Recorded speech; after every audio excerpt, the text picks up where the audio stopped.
Isang mapagpalang araw po sa inyong lahat. Ating pong pag-aaralan ngayon ang isa sa mga totoong disipulo ni Kristo. At mababasa po natin sa Matthew chapter 16, 13 to 20. Ngunit hayaan niyo po na i-emphasize po natin dito sa verse 15 to 17. Sabi po sa wikang Tagalog sa Matthew chapter 16, 15 to 17, sabi sa verse 15, kayo naman, ano ang sabi ninyo? Sino ako? Tanong niya sa kanila. Verse 16, sumagot si Simon Pedro, kayo po ang Kristo, ang anak ng Diyos na buhay. Verse 17, sinabi sa kanya ni Jesus, mapalad ka, Simon, anak ni Jonas, sapagkat ang katotohanan ito'y hindi inihayag sa iyo ng sinumang tao, kundi ng aking amang nasa langit. Purihin ang Diyos sa pagkabasa ng kanyang mga salita. Tayo po'y manalangin, Ama, sa pangalan ng aming Panginoong Jesus, sa patnubay at gabay ng Santong Espiritu, may we have the mind of Christ and understanding. Bless every one of us sa pamagitan ng mga salitang iyong mahayag, iyong ihahayag. Sa pangalan ni Kristo Jesus. Amen and amen. Glory to God. Isa lamang si Simon Pedro sa mga disipulo na nagiging patutuo na tunay na siya ay taga-sunod ni Hesus Kristo. Nang mapatunayan niya na totoo si Jesus, ang Kristo. Sa lahat ng mga disipulo, isa siyang nakatanggap ng favor mula sa Espiritu Santo na makilala na si Jesus ang Kristo. Maaari na ito ang dahilan na sa kabila ng kanyang mga kahirapan sa pagsunod kay Kristo Jesus at mga kahinaan ay hindi siya natinag. Bagaman kung ating titingnan, siya yung laging sinasaway ng ating Panginoong Jesus dahil napaka-impulsive niya, laging paipal siya sa harapan ng ating Panginoon. At higit sa lahat, siya lang yung disipulo na tinawag ni Jesus na Satanas at ni-rebuke yung sinabing lumayas ka Satanas, hadlang ka sa aking landas. Nung sinabi niya na Panginoon, hindi maaari, no? Dumaan mo na sa aking bangkay bago sino man ang magbudi sa ating Panginoon. Nung sinabi na ng Panginoon na siya ay mamatay at magkanya-kanya ang lahat ng takas, iiwanan siya ng lahat. So, paipal si Pedro. So, minsan may ganun no? Yung hindi lubos ba sure kung sino talaga siya sa harapan ng ating Panginoon bilang isang disipulo. So, napakagandang halimbawa po ni Pedro, lalo na sa ating kapanahunan ngayon, no? Bilang mga disipulo ni Kristo.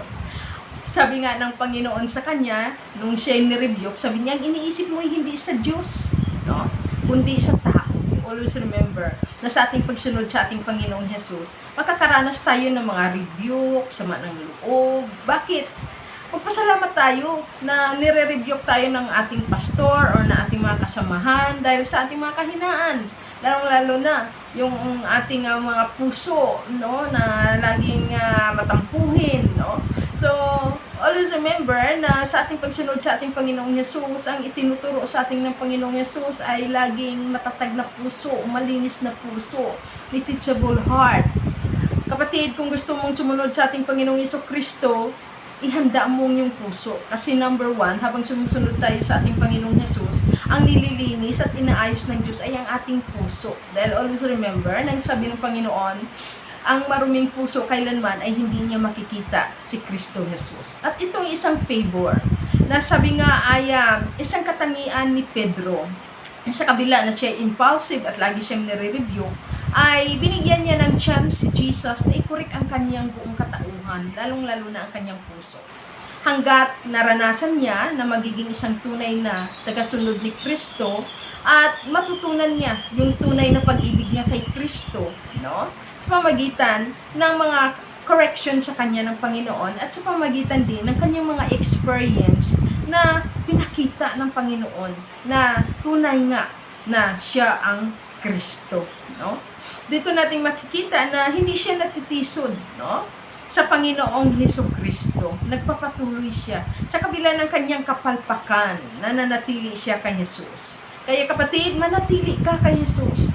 masaway ka lang ni pastora or ni pastor, lilipat ka na agad ng ibang church or hindi ka na a-attend. Paano ka magiging isang tunay na totoo na disipulo ni Kristo kapag hahayaan mo na ang udyok lang ng iyong damdamin, ang iyong pakinggan at sariling karunungan at kaalaman. Always remember, no, na sabi nga, siya mismo ang nagpatutuo na si Jesus ang tunay na Kristo pagkatapos na mapatunayan niya na totoo nga ang lahat ng sinasabi ng Panginoon sa kabila ng mga correction sa kanya ng ating Panginoon. Kaya bilang isang tunay na disipulo ni Kristo, hanggat hindi pa tayo ganun kaganap, magpatuloy tayo para lalong the more na marami tayong masaksihan or maranasan sa piling ng ating Panginoong Jesus, no? Sa mga experiences natin na sumusunod sa ating Panginoong Jesus. Kaya kayo dyan, na mga disipulo ng ating Panginoong Jesus, pag sinabi ng inyong mga pastora na halina, hahayo, ay sabi nga, sumunod na maghumayo. Kung wala kang pamasahe, ibulong mo kay pastora. Sabihin mo, pastora, gusto ko sanang sumama, kaya lang wala akong pamasahe. No? Or kayo naman dyan, na mayroon naman kakayahang magpamasahe, huwag nyo nang hayaan, ilibre pa kayo ng church, no? Na sa, kung maliit lang yung pundo ng evangelism or mission. So kung may kakayahan ka naman, sabihin mo, ikaw na mismo mag-volunteer. Para na rin yan sa yung sarili na pastora, sasama ako. Kahit ako na lang, magpamasahe ng aking sarili. At kung may kakayahan ka, ilibre mo na rin si pastora at ang mga kapatiran. See? At least ay makakatulong ka sa ministry at kapwa ay lumago, no? Sa pananampalataya at kapwa makaka-experience ng mga bagay na hindi mo maranasan hanggat hindi ka humayo kasama ni pastora. Ganon din, si Pedro at ang ibang mga disipulo ay wala silang naranasan ng mga himala or kung anumang mga bagay na signs and wonders and miracle. Hindi nila makikilala ng katotohanan kung sino si Kristo kung hindi sila sumasama kay Kristo. Do you agree with me? Kaya una, si Pedro ang kauna-unahang disipulo na nagsabi na si Jesus ang Kristo. Bakit? Kung ating titingnan ay maganda dahil si Pedro ang unang nakatanggap ng unmerited favor of God na kung saan ay pinatunayan na dito sa Matthew chapter 16, 15 to 17 na hindi niya nakilala na si Jesus ang Kristo sa pamamagitan ng kanyang sariling kakayahan or kaalaman, kundi because of the favor of the Holy Spirit through the Lord Jesus Christ. Inirevealed sa kanya ng Santong Espiritu kung sino si Yesu Kristo na kanyang Panginoon o Guro. Okay? So, sabi dito sa Matthew chapter 16, 15 to 17, kayo naman, anong sinabi ninyo? Sino ako? Tanong niya sa kanila. Sumagot si Simon Pedro, kayo po ang Kristo, ang anak ng Diyos na buhay. At itong napakaganda, verse 17. Sinabi sa kanya ni Jesus, mapalad ka. See? Sabi nga, mapalad ka. Among of the disciples, si Pedro ang sinabihan niya, mapalad ka, Simon, anak ni Jonas, sapagkat ang katotohanan ito hindi inihayag sa iyo ng sinumang tao, kundi ng aking amang nasa langit. Purihin ng Diyos. So kapatid, ikaw na ngayon ay disipulo ni Yesu Kristo, kay palad ka. No? Kay palad mo, kay palad ko. Na katulad ni Pedro, kaya tayo ngayon ay disipulo ni Yesu Kristo dahil hindi natin nakilala si Jesus dahil sa udyok o kaalaman ng tao, kundi katulad ni Pedro, inirevealed ng Santong Espiritu kay Pedro at ganun din sa atin kung sino si Yesu Kristo. Bakit? Dahil sa dinami-daming mga tao sa mundong ito, ikaw at ako, kasama ni Pedro, ay tunay na pinahayagan, na pinakilala kung sino talaga ang tunay na Diyos at Panginoon at Misaya. At inisyure na si Yesu Kristo na yung pinananaligan, no, na iyong sinusundan at pinaglilingkuran ang tunay na Kristo. So, hindi mawala ng kabuluhan ang iyong pagiging isang totoo at tunay na lingkod ni Kristo Jesus. Kaya, ikaw na nag-revealed sa iyo yung Santong Espiritu na si Jesus ang totoong Kristo, go on. Huwag magpatumpik-tumpik. Magpakatotoo ka na. Dahil maraming mga taong naghahangad na makilala si Hesus Kristo. Pero ano ang nagiging resulta sa kanila? Nagiging kulto sila. Dahil hindi lubos at ganap na kilala nila si Kristo. Kaya makikita sa kanilang pamumuhay na hindi tunay na maka-Diyos. No? Nagiging kulto sila. Kasi sila, pilit nilang kinikilala si Kristo Jesus sa kanilang sariling karunungan o kaalaman at pagkakilanlan.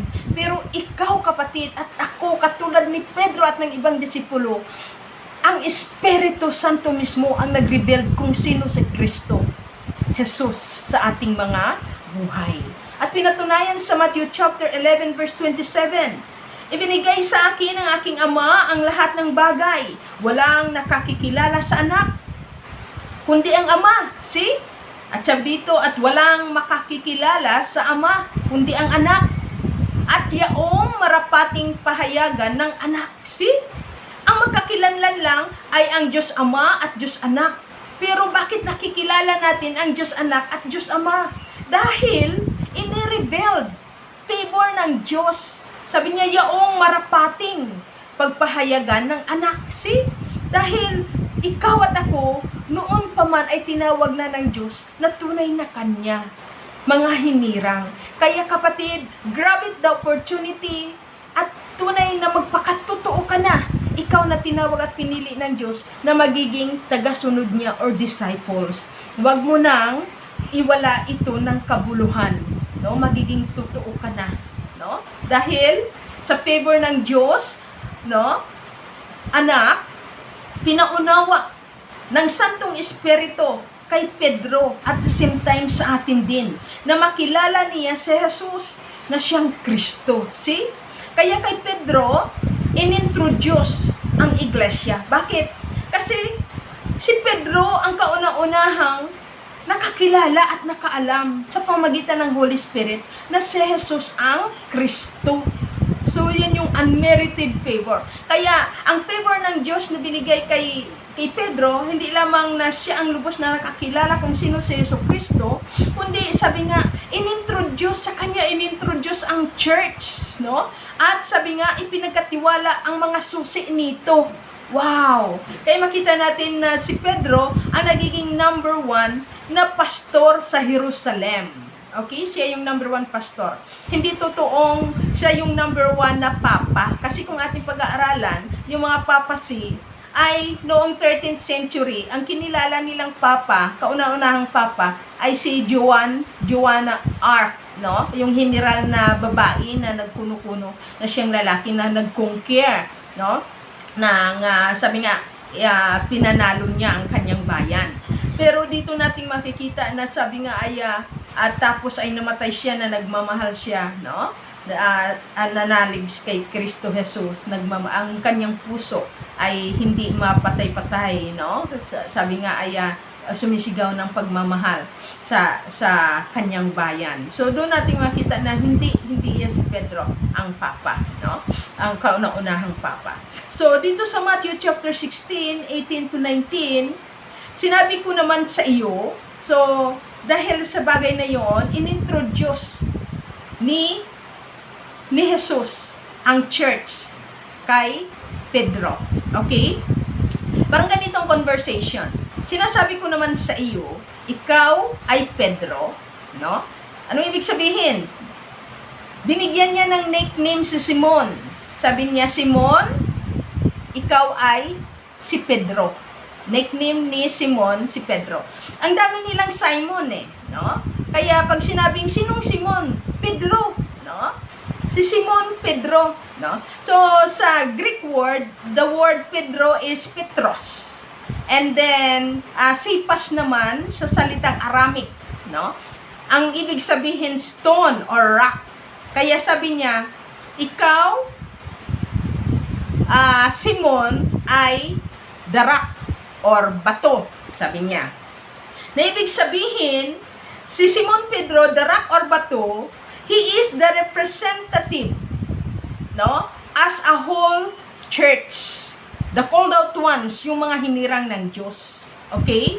At sabi niya, at sa ibabaw ng bato na ito, excuse me, sabi niya, at sa ibabaw ng batong ito, na ang tinuro niya ay ang kanyang sarili. Kasi ibig sabihin niya na sa ibabaw ng batong ito, sabi niya, na the church, sa ibabaw ng batong ito, ibig sabihin, tinuro niya the cornerstone, Jesus Christ Himself. Sabi niya, sa ibabaw ng batong ito, sabi niya, itatayo ko ang aking iglesia, na siyang bato, na ikaw, Pedro, na representative ng buong iglesia.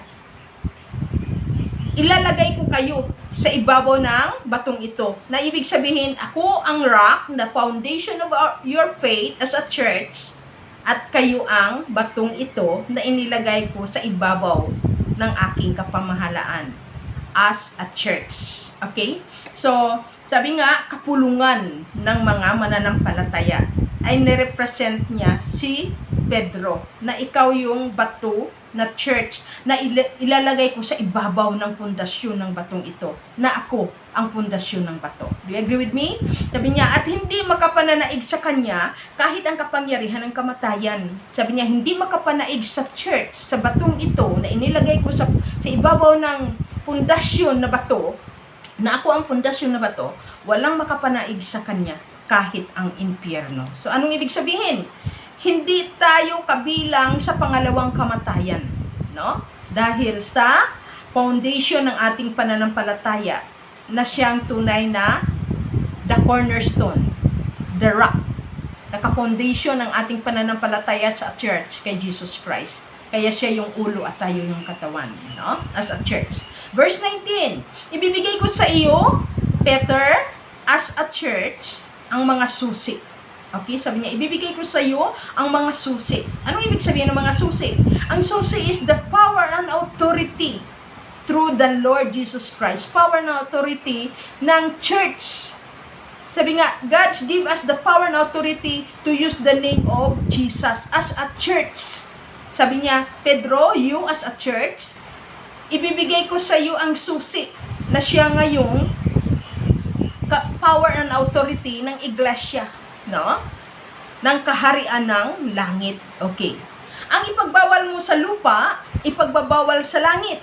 At ang ipahintulot mo sa lupa ay ipahintulot sa langit. At pinatunayan ito na ang ibig sabihin ay si Pedro, representative as one church, na tayo yun na mga hinirang.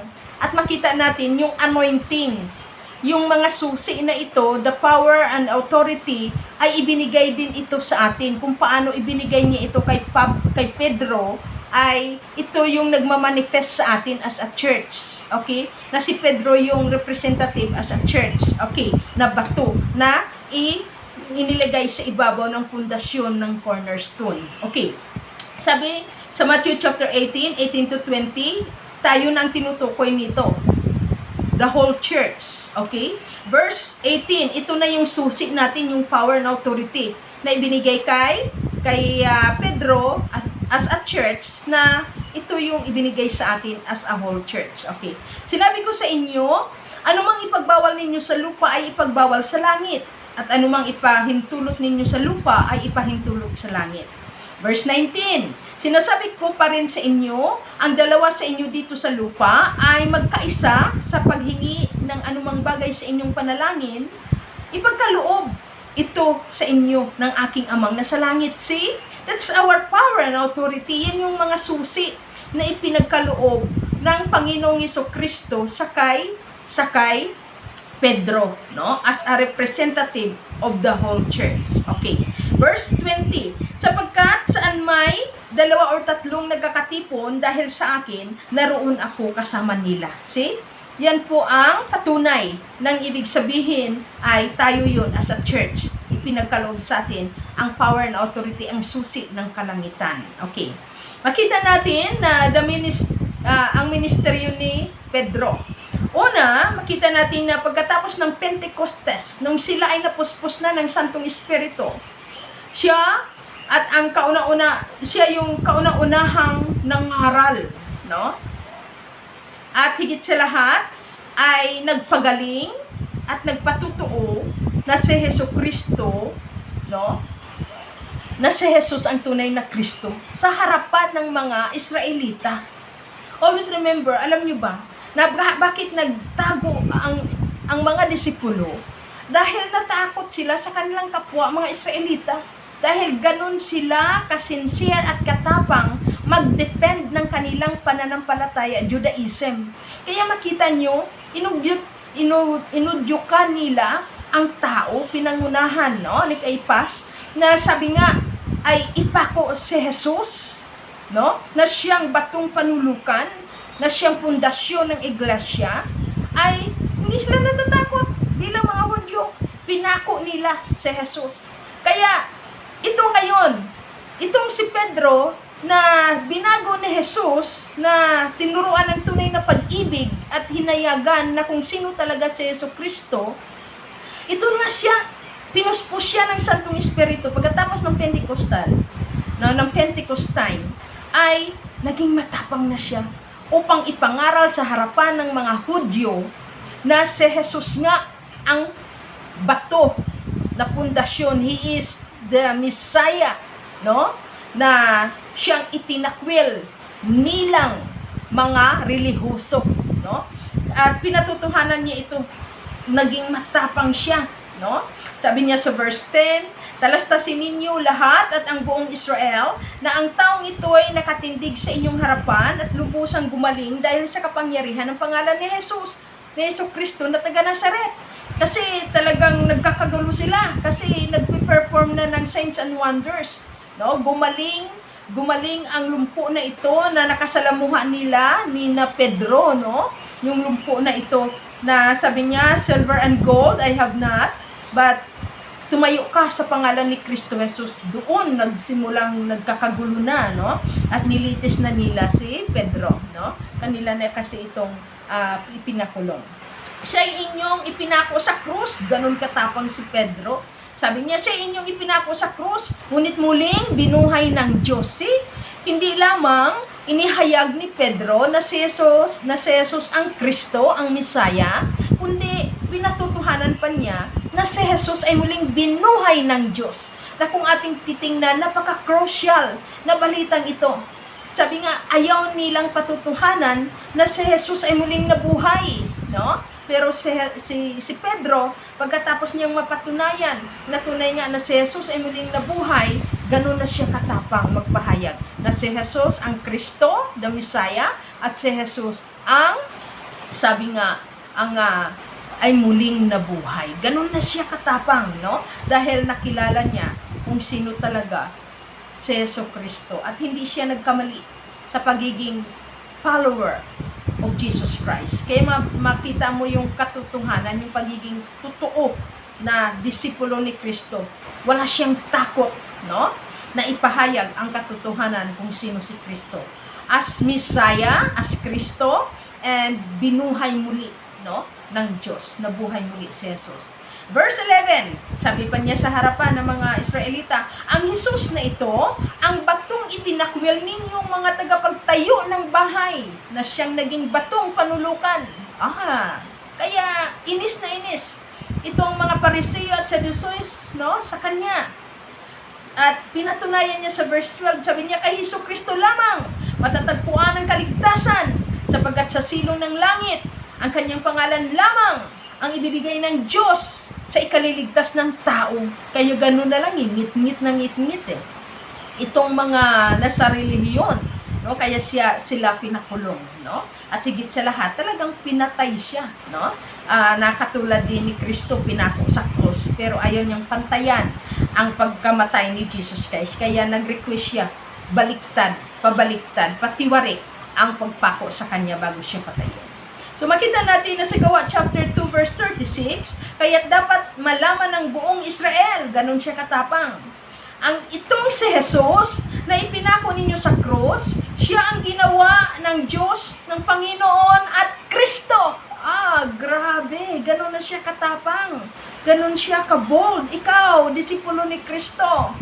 gaano kakatapang ngayon upang ipahayag si Kristo Jesus sa maraming mga relihiyoso at lalong-lalo na sa harapan ng mga Muslim, sa harapan ng mga Buddhism, sa harapan ng mga Antikristo, mga hindi kumikilala kay Jesus. Paano ka katapang ngayon bilang isang disipulo ni Kristo? Kung totoo kang disipulo ni Kristo, hindi ka matatakot sasabihin na si Jesus nga ang tunay na Kristo. Hindi si Muhammad, hindi si Buddha, no? O hindi isa kung sino-sino pang mga Diyos-Diyosan. Number 2, nakita ni na Pedro, Santiago at Juan, nagbagong anyo si Jesus. Ito pa yung favor ng Diyos. Grabe, no? Kaya sabi nga, kapatid, kung ikaw ay nagpapatuloy sa pagiging totoong disipulo ni Kristo, the more na magpapakilala sa iyo si Kristo at the more na marami ka pang ma-discover kung gaano kadakila ang Diyos, katulad ni Pedro. Alam mo, itong tatlo na ito, si Santiago at Juan, no, itong magkakapatid, yung the born again or the thunder, no? So, sabi nga, si Pedro, makita natin, iba yung kapangyarihan. Ganon sila, yung paggamit ng Diyos sa kanila. Makita natin si Santiago, tinawag siya the Great, si Santiago the Great, kasi ay dahil siya mismo ay naranasan nila, na-experience nila ni Pedro at ni Juan na nagbagong anyo si Jesus. Malakas yung impact. Bakit? Dahil sa kanilang pananampalataya, kaya damo na nagpakilala sa kanila si Jesu Kristo. So, pakita mo na talagang kaya tinawag si James the Great, no? Kasi siya yung kauna-unahan na mga disipulo na tunay na tagasunod ni Kristo, na pinatay ni Herodes dahil nangaral siya na si Jesu Kristo ang tunay na Kristo. At itong si Juan the Beloved, makita natin, pero grabe dahil sa kanyang kakayunik na tunay na pananampalataya at pag-ibig kay Jesus, na siya talaga yung sinasabi dito pinakamamahal kakaiba yung favor kay Pedro, kakaiba ang favor kay James, kakaiba din ang paggamit kay Juan the Beloved ayon sa kanilang karakter. So itong si Juan the Beloved, malambing talaga sa kay Jesus. Ito yung humihiling sa kaniyang sa kanyang balikat at sinasabi talaga na siya yung pinakamamahal ni Kristo, no? So siya yung hindi nakaranas siya hindi siya naging martyr. Bagaman inihulog siya sa kumukulo na langis, no? Pero makita natin na disappeared siya, no? Namatay lang talaga siya sa pagiging katandaan. Pero dito natin makikita, balik tayo kay Pedro. Makita natin na ganun na lang na itong tatlong ito ay ganun ka gamit, no? Ginamit silang malakasan ng Panginoon dahil sa kanilang pananalig na si Jesus ay Kristo at pagiging totoong tagasunod ni Kristo, no? Hindi ipinagkait ng Panginoong Jesus na ihayag kung sino pa siya at patunayan na siya nga talaga ang Kristo, no? Sabi nga sa Matthew chapter 17, 1-4, pagkaraan ng 6 na araw, isinama ni Jesus si Pedro at ang magkapatid na Santiago at Juan. Always remember this, no? Na-relate ko si Jesus eh. Bakit? Alam nyo, sa aming mga pastor, nag-observe kami kung sino yung mga dinidisciples namin, yung malago na at yung kailangan na talagang pagkatiwalaan ng mga gawaing patungkol sa ministry, no? Sa Panginoon, no? So, alam nyo, sa aming paghahayo ay kay palad nyo kapag hinihikayat namin kayo, ibig sabihin kayo ay favor namin yon na kayo ay in-nurture namin as a true disciples of Christ para ituro yung mga ministry or iba pang gawain. Kaya sumama kayo kung kayo ay hinihikayat ni pastor. Ibig sabihin, nakikitaan kayo ng karapat-dapat. At alam niyo ba, lalo kayong lalago kapag magpapadisciple kayo kay pastor, sa mga pastor ninyo, at sumama kayo sa mga ministeryo. Ganon din ang ating Panginoong Jesus, nakitaan niya si Pedro, si Juan at Santiago. Among of them, ang tatlong ito, ang binigyan niya ng favor na lalong makita ang kanyang pagbabagong anyo. Sabi dito sa Matthew chapter 17, sabi niya, pagkaraan ng 6 na araw, isinama ni Jesus si Pedro at ang magkapatid na Santiago at Juan at sila'y umakyat sa isang mataas na bundok. Verse 2, Samantalang sila'y naroon, nakita nila nagbagong anyo si Jesus. Nagliwanag na parang araw ang kanyang mukha at pumuting parang busilak ang kanyang damit. Nakita na lamang na at sukat ng nakita na lamang at sukat ng tatlong alagad, sina Moises at Elias, na nakikipag-usap kay Jesus, no? Na-identify agad nila na si Jesus ay kausap si Elias at si Moises. Kaya dito nating makikita, this is a great favor of God para the more na makilala ng mga disipulo kung sino talaga si Kristo. Kaya ikaw, kapatid, magpatuloy ka, sumunod sa mga lingkod ng Diyos through the Lord Jesus Christ upang makilala mo kung sinong lubusan si Yesu Kristo at gagamitin ka pa ng Diyos higit pa sa iyong dalangit inaasahan dahil ikaw ay tunay na totoo na disipulo ni Kristo. God bless everyone at maraming salamat na tayong lahat ay masumpungan nawa sa pagbabalik ni Kristo Jesus, patay man tayo at buhay na tunay na mga disipulo ni Kristo. Panginoon, maraming salamat sa mga salitang na aming napakinggan. Pagpalain kami sa mga salitang nahayag. Receive the blessings of the Lord in the name of the Father, the Son, and the Holy Spirit. In Jesus' name we pray. Amen and amen. God bless everyone. Mahal ko kayo sa ating Panginoong Jesus.